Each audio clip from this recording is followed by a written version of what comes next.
Unlock a world of financial learning for your child with a NatWest Kids account. Welcome to our guide on mastering your NatWest Kids account. We'll walk you through setting it up, managing its features, and using it as a fantastic tool for financial education.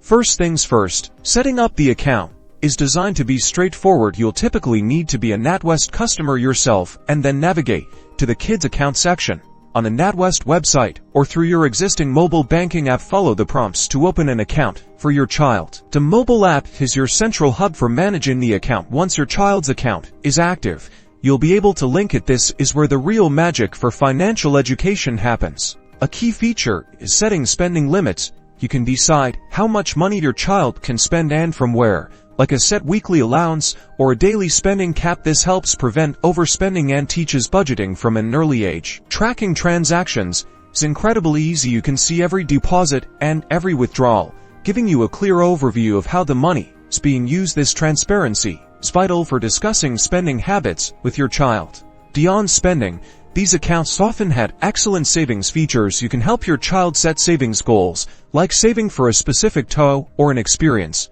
and monitor their progress together. This instills the value of saving and delayed gratification. Use the app as a conversation starter. Discuss what purchases are being made and why. You can ask them if they're sticking to their budget and how their savings goals are coming along. It's a powerful, hands-on way to teach them about money management. By actively engaging with the NatWest Kids account features, you're not just managing money, you're building a foundation for financial literacy that will serve your child for a lifetime. Start exploring today.